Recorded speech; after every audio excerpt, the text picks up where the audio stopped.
Bien-aimés dans le Seigneur, je vous salue au nom de Jésus-Christ, notre Seigneur, le maître du sabbat. Jésus, le véritable Seigneur. Gloire à Jésus. Merci à tous les frères et toutes les sœurs qui nous posent des questions afin de comprendre les saintes écritures. La saine doctrine, la meilleure doctrine qui mène les enfants vers le Père. La meilleure doctrine de Jésus qui va alors nous transporter de retour à la maison. On doit rentrer chez papa. Gloire à Jésus. Et papa viendra pour nous prendre. Parce que nous sommes dans la saine doctrine. Merci à tous les étudiants du GEC, le groupe des étudiants chrétiens. Que Dieu, le Père, vous protège, vous bénisse et vous fortifie. Faisons l'homme à notre image. Cela veut dire quoi? Créons l'homme à notre image selon notre ressemblance. Cela signifie quoi? On va expliquer ça d'une manière spirituelle afin que les enfants de Dieu connaissent aussi les expressions spirituelles, la saine doctrine. Gloire à Jésus. Père, nous te remercions infiniment. Toi qui es Seigneur et Dieu, Seigneur Jésus, fortifie ton peuple. Garde-nous, Seigneur Jésus, partout là où sont tes enfants, car il n'y a que toi qui nous visites. Il n'y a que toi qui nous aide afin de comprendre ta profondeur. Protège tous ceux qui passent des moments difficiles. Nous te remercions infiniment, Père, car tu nous connais tels que nous sommes. Ton magnifique nom précieux, Seigneur Jésus, je veux que tu puisses toucher le cœur de tes enfants afin qu'ils puissent recevoir la parole et comprendre ta parole. Bénis, garde, protège ton puissant nom, nous allons se prier et nous disons Amen. Faisons l'homme à notre image, selon notre ressemblance. Cela signifie quoi? Quand Dieu a créé l'homme dans le jardin d'Éden, Dieu a donné les caractéristiques physiques à l'homme. Gloire à Jésus. Mais aussi, Dieu doit donner les caractéristiques spirituelles à l'homme. Puisque l'homme est l'image de Dieu et aussi la ressemblance de Dieu, nous allons comprendre ça dans la dimension spirituelle. Ça veut dire quoi? Faisons l'homme à notre image, selon notre ressemblance. On va se poser des questions. Puisque Dieu nous a créés tous par son image, mais pourquoi avons-nous des visages différents? Puisque Dieu a créé tout le monde par son image, sa ressemblance, mais pourquoi les uns sont minces, les autres sont gros, grasses? Mais pourquoi les uns sont des blancs, les autres sont des noirs, les autres sont des jaunes? Mais pourquoi cette différence? Alors que nous sommes tous créés par l'image à Adam, nous comprenons qu'il s'agit alors ici d'une dimension spirituelle, ça va? Nous sommes dans une dimension spirituelle. Parce qu'en réalité, Dieu qui est esprit peut prendre toute forme, parce que Dieu n'a pas de forme. Il est esprit, il peut prendre toute forme qu'il veut. Créons l'homme à notre image, selon notre ressemblance. Ça veut dire quoi? Nous allons prendre ça dans la dimension spirituelle. Genèse chapitre 1er, le verset 26. Genèse 1, 26. La Bible déclare ainsi. Dieu vit que cela était bon. Et puis Dieu dit, faisons l'homme à notre image, selon notre ressemblance, et qu'il domine sur les poissons de la mer. Avec qui Dieu parlait-il? On avait déjà dit dernièrement que ici, Dieu parle à lui-même. On avait déjà dit ça. Mais aussi, Dieu peut aussi parler avec l'assemblée spirituelle. Le frère Armand était précis. Parce que Dieu peut parler à lui-même, parce qu'ici, il fait allusion à 3 dimensions. Le Père, le Fils et l'Esprit. Le frère Armand avait déjà parlé sur ça. Mais aussi, Dieu parle aussi, dans d'autres cas, avec l'assemblée céleste. Alors, dans ce cas ici, Dieu, avant de créer une personne sur la terre, il faut qu'il le dise à ses serviteurs. Parce que Dieu ne peut rien faire sans porter alerter à ses serviteurs. Ça va? Donc Dieu, quand il parle, il peut parler à lui-même, mais il utilise le pluriel. Il peut aussi parler à l'assemblée des saints, il utilise aussi le pluriel. Ça va? Alors quand il dit « faisons l'homme à notre image », c'est qu'il y a une image quelque part. Ça va? Selon notre ressemblance. Donc il y a une ressemblance quelque part. Mais nous allons prendre ça dans une dimension spirituelle. Est-ce que vous voyez ça? Dans une dimension spirituelle. Il dit que qu'il domine sur les poissons de la mer, sur les oiseaux du ciel, sur le bétail et sur toute la terre, et sur tous les reptiles qui rampent sur la terre. Ici, nous comprenons que Dieu le Père est en train de donner le pouvoir à l'homme. Est-ce que ça va? Dieu est en train de donner le pouvoir à l'homme afin de dominer sur la terre. Mais malheureusement, l'homme a perdu ce pouvoir face à la tentation. Il a perdu, l'homme a chuté. Mais quand Jésus vient, parce que Jésus est le deuxième Adam, ça va? Jésus, quand il vient, c'est pour donner la séquence à la mission. Gloire à Jésus. Et Jésus, quand il vient, qu'est-ce qu'il fait? Il prend le même pouvoir. Il reprend le même pouvoir et il donne ça à ses enfants. Luc chapitre 10, verset 19. Je vous ai donné le pouvoir de marcher sur les serpents, les scorpions et sur toute la puissance de l'ennemi. Vous voyez ça? Donc le même pouvoir que Dieu avait donné à Adam, mais Adam a chuté.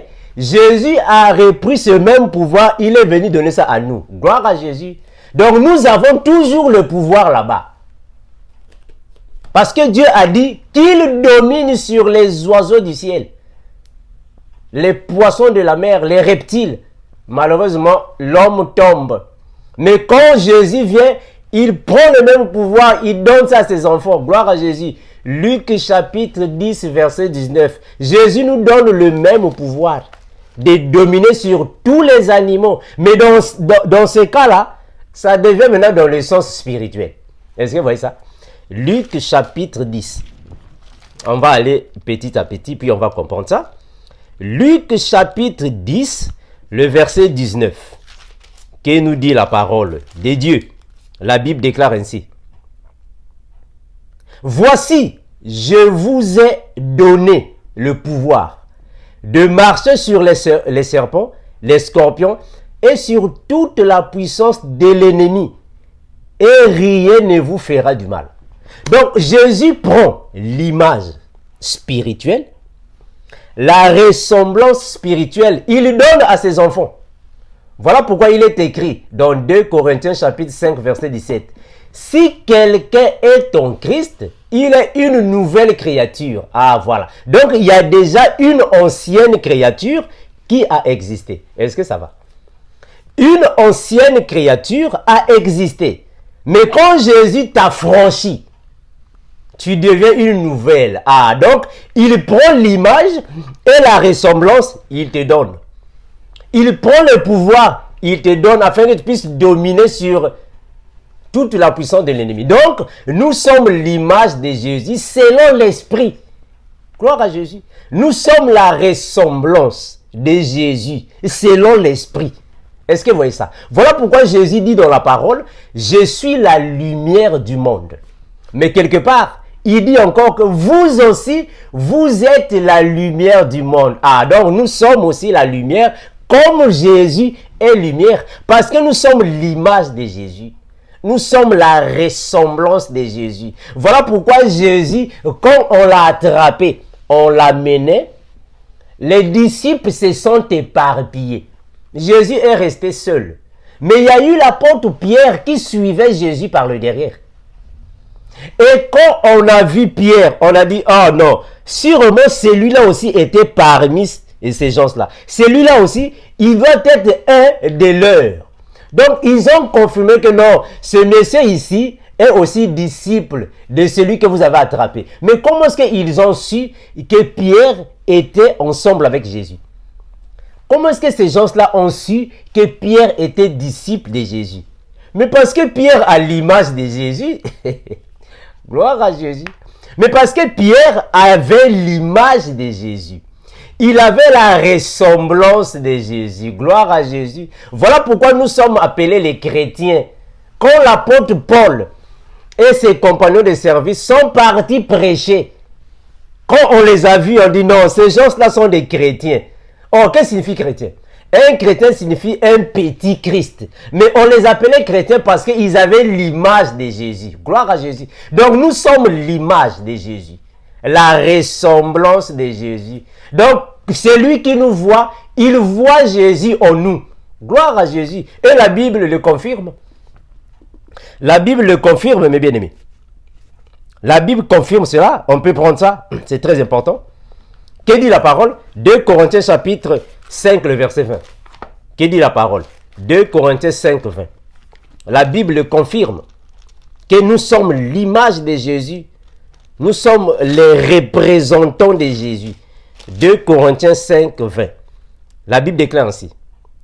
Nous faisons donc les fonctions d'ambassadeurs pour Christ, comme si Dieu exhortait par nous. Nous vous en supplions au nom de Jésus. Soyez réconciliés avec Dieu. Est-ce que vous voyez ça? Donc, un chrétien est un ambassadeur. Mais pourquoi ambassadeur? Mais parce qu'un ambassadeur est un représentant. Est-ce que vous voyez ça? Un ambassadeur, c'est celui qui représente le président de la République. Donc, quand vous voyez un ambassadeur devant vous, frère, vous devez vous assurer que c'est le président de la République qui est là. Ça va? Parce que tout ce que l'ambassadeur dira, il a pris ça chez le président. C'est la même chose avec nous. Un chrétien est un ambassadeur. Donc, quand un chrétien est quelque part, donc le Seigneur Jésus-Christ aussi est là-bas. Et il a confirmé dans la parole. Jésus était clair dans la parole. Il a bien dit, là où 2 ou 3 sont assemblés en mon nom, je suis au milieu d'eux. Ah, donc, là où 2 ou 3 sont assemblés, Jésus aussi est là. Parce que nous sommes les ambassadeurs de Jésus. Nous représentons Jésus. Celui qui voit un vrai chrétien, il voit le Seigneur. Gloire à Jésus. Voilà pourquoi l'apôtre Paul confirme dans la parole. Il confirme dans 1 Corinthiens chapitre 11 verset 1er. Il dit ainsi.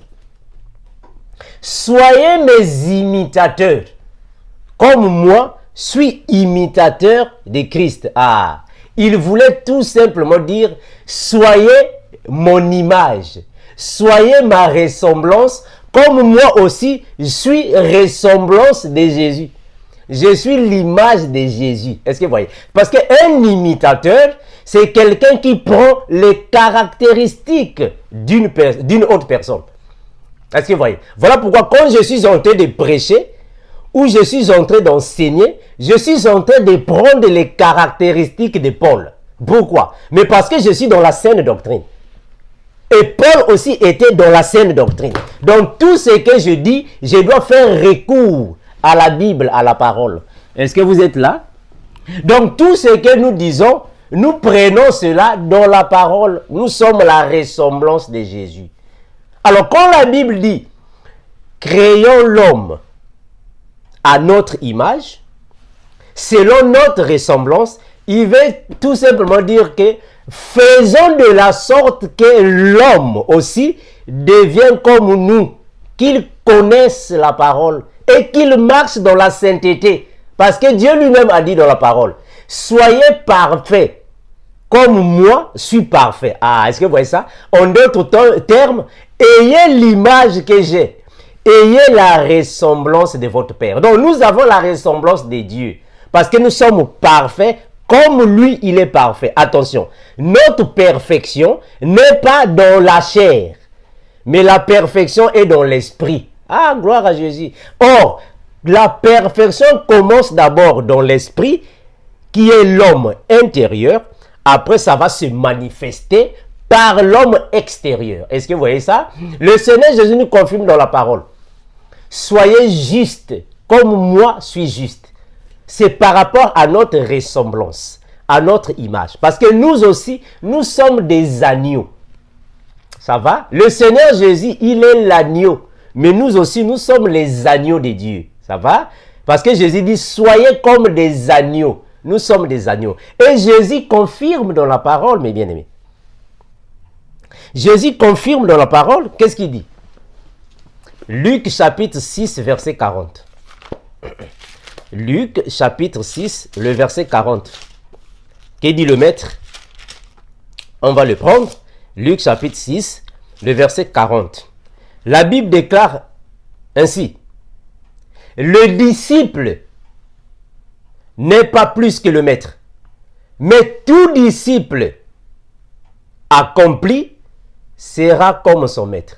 Est-ce que vous voyez ça? Donc le Seigneur Jésus confirme que un disciple n'est pas plus que son maître.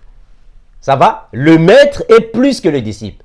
Mais tout disciple accompli. Est-ce que vous voyez? Donc il y a une différence. Il y a une différence. Un disciple n'est pas plus que son maître. Mais quand le disciple est accompli, frère, le disciple là a l'image, la ressemblance de son maître. Est-ce que vous voyez ça? Donc, en d'autres termes, tel maître, tel disciple. Voilà pourquoi l'apôtre Paul a dit, soyez mes imitateurs comme moi suis imitateur de Christ. Parce que l'apôtre Paul aussi était un disciple accompli. Alors, il a pris la ressemblance de son maître, l'image de son maître, et il est devenu une nouvelle créature. Est-ce que ça va? Donc nous aussi, nous pouvons être l'image, la ressemblance, pour certains, bien que ce n'est pas pour tout le monde. Donc nous sommes des nouvelles créatures parce que nous avons la ressemblance du maître. Nous avons l'image du maître. Donc, faisons l'homme à notre image, selon notre ressemblance, signifie tout simplement, soyons parfaits. Comme notre Père, lui, il est parfait. Soyons comme le Seigneur. Attention, quand je parle de la perfection, je fais allusion de la perfection dans le sens spirituel.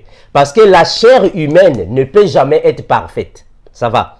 La chair humaine ne peut jamais être parfaite. Mais Dieu nous rend parfaits par la grâce, au moyen de la foi. Donc nous sommes spirituellement comme le Seigneur, par la grâce, par sa miséricorde. Parce qu'avant d'aller au paradis, il faut être parfait. Si tu n'es pas parfait, tu ne peux pas aller au paradis. Avant d'aller au paradis, il faut être un saint. Si tu n'es pas saint, tu ne peux pas aller au paradis. Donc nous, par rapport à la chair humaine, nous ne pouvons pas avoir la perfection. Mais Dieu nous aide afin d'avoir la perfection par la miséricorde, par le sang. Parce que la Bible confirme que même si tes péchés sont devenus comme le cramoisi, le sang de Jésus peut purifier. Ah voilà, donc nous comprenons que quand nous devenons un chrétien, nous devenons une nouvelle créature et Jésus purifie nos péchés, nous devenons purs. Alors nous irons au paradis parce que nous sommes aussi parfaits. Parce que si tu n'es pas parfait, tu ne peux pas aller au paradis.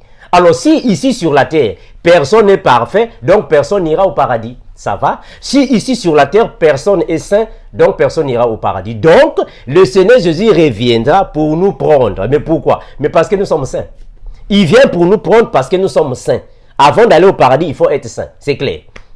Donc, nous sommes la ressemblance, l'image de Jésus. Celui qui nous voit, voit Jésus. Parce que l'apôtre Paul confirme, si je vis, ce n'est plus moi qui vis, mais c'est Christ qui vit en moi. Ah, est-ce que vous voyez? Donc, il est l'image de Christ. Donc, quand tu vois Paul, tu vois Jésus par rapport aux œuvres, à ses fruits. Est-ce que vous voyez ça? Ce n'est pas par rapport à la corpulence, ou soit par rapport à la forme physique, si vous voulez. Non, c'est par rapport aux fruits de l'esprit.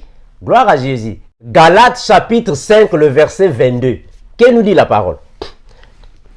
Galates chapitre 5, le verset 22. La Bible déclare ainsi. Mais le fruit de l'esprit, c'est l'amour, la joie, la paix, la patience, la bonté, la bénignité, la fidélité, la douceur, la tempérance. La loi n'est pas contre ces choses. Il y a encore d'autres. La charité, tout ça.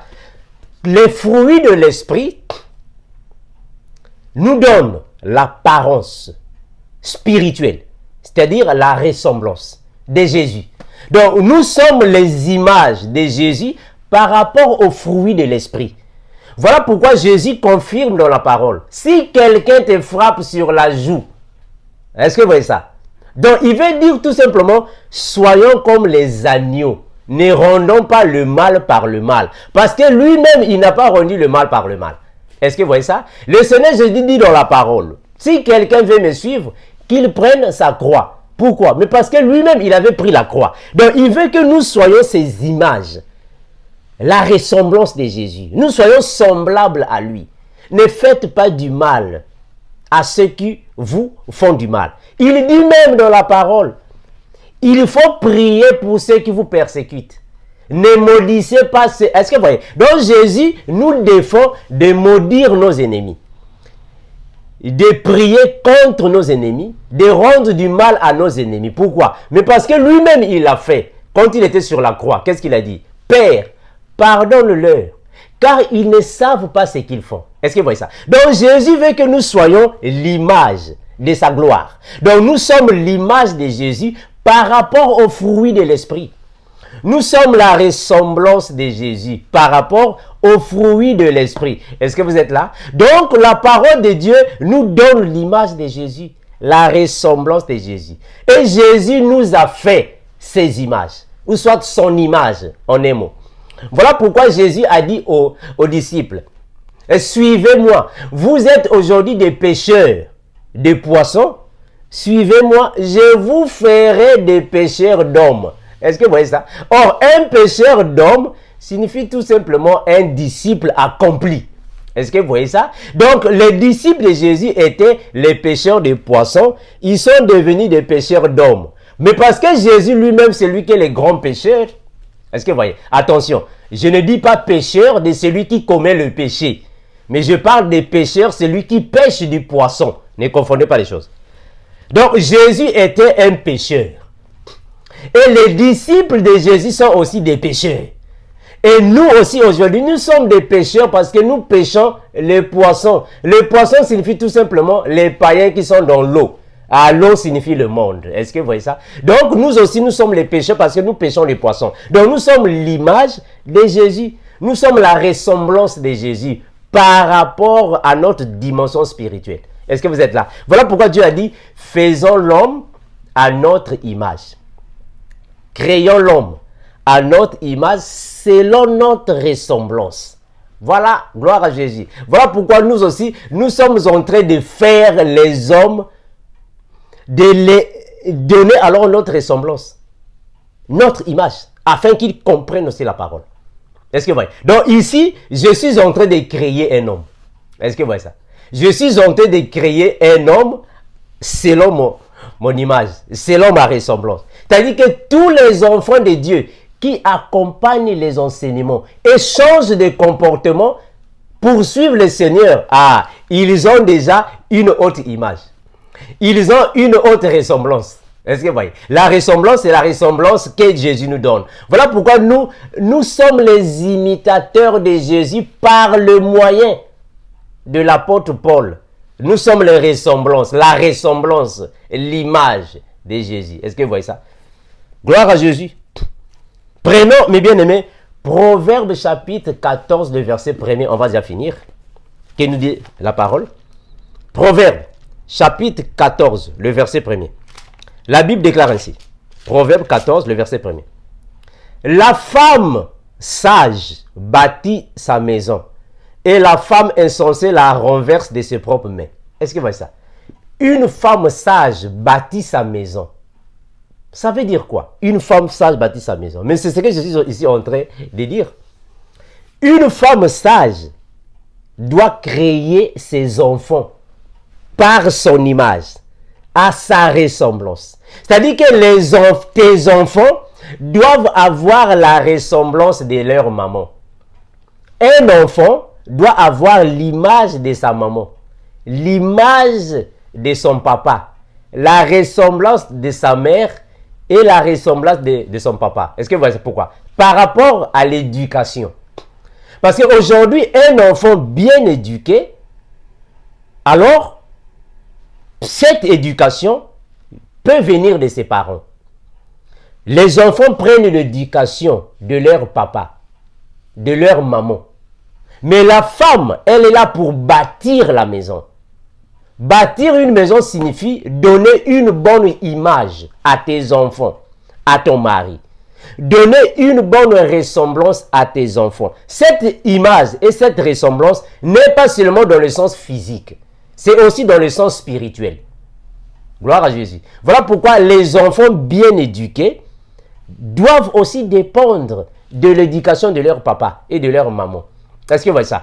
Une maman bien éduquée va éduquer aussi ses enfants par rapport à son éducation. Et les enfants vont opter l'éducation de leur maman. Alors aujourd'hui, si vous voyez déjà une jeune fille en mini-jupe dans un supermarché, alors il faut vous rendre compte que cette habitude vient de sa maman. Une jeune fille de 5 ans, 6 ans ou 3 ans en mini-jupe, ah, c'est maman qui a mis ça, non? C'est clair, non? Donc, ça vient de sa maman. Si vous voyez aujourd'hui un petit garçon de 2 ans ou de 3 ans avec taille basse, il met un pantalon et le caleçon est à l'extérieur. Ah, il faut comprendre d'où vient alors cette image et cette ressemblance.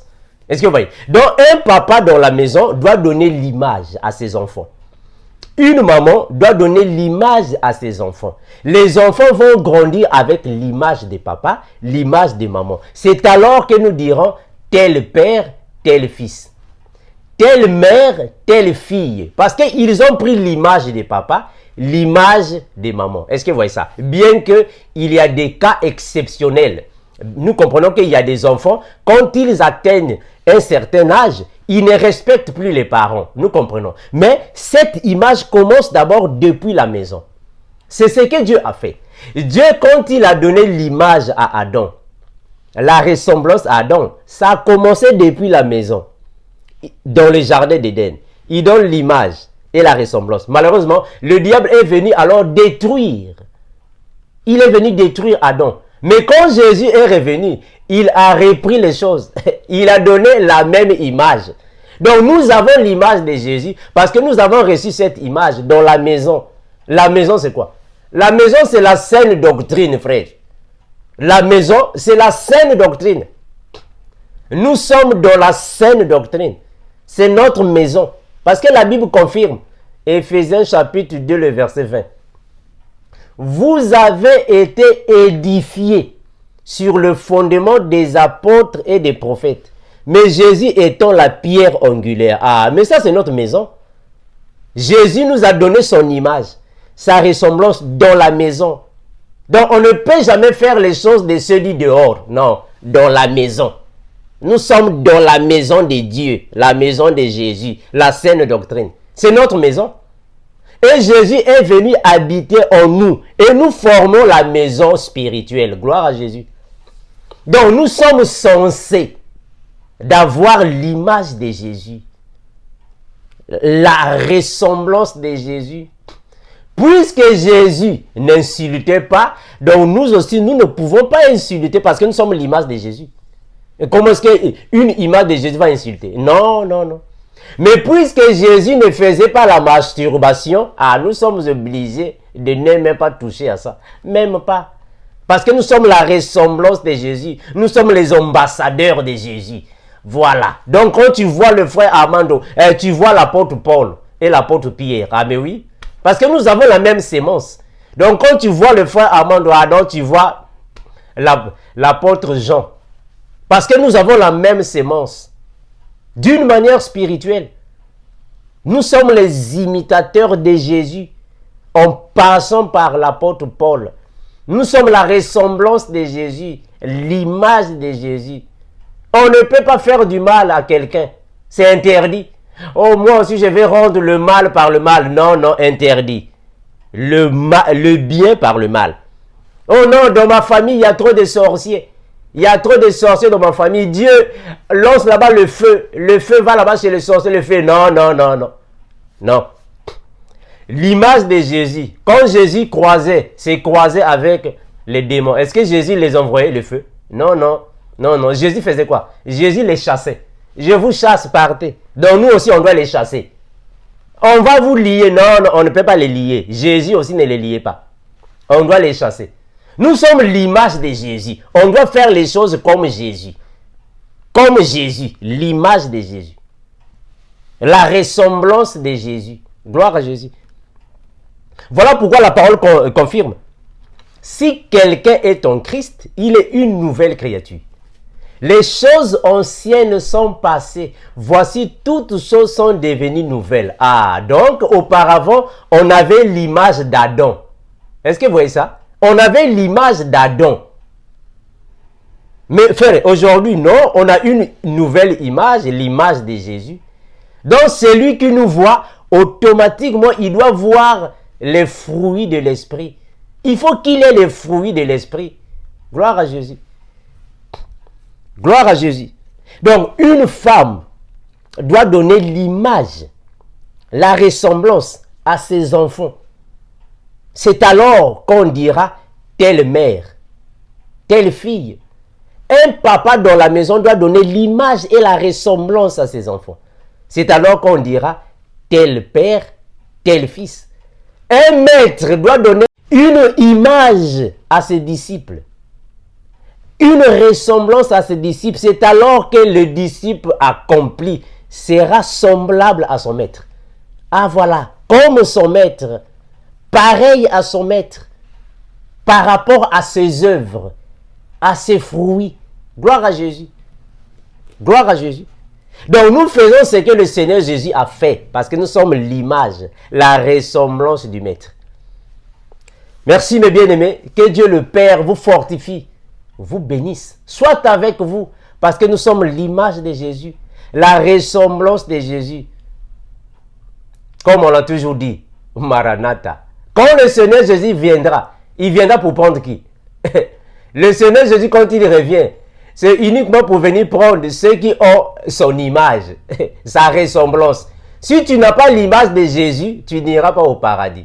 Si tu n'as pas la ressemblance de Jésus, au paradis, tu ne peux pas aller. Donc, il n'y a que ceux qui ont l'image de Jésus, la ressemblance de Jésus qui iront au paradis. Et le Seigneur revient pour nous prendre. Voilà pourquoi nous disons toujours, Maranatha, le Seigneur Jésus, le propriétaire de l'image, revient bientôt.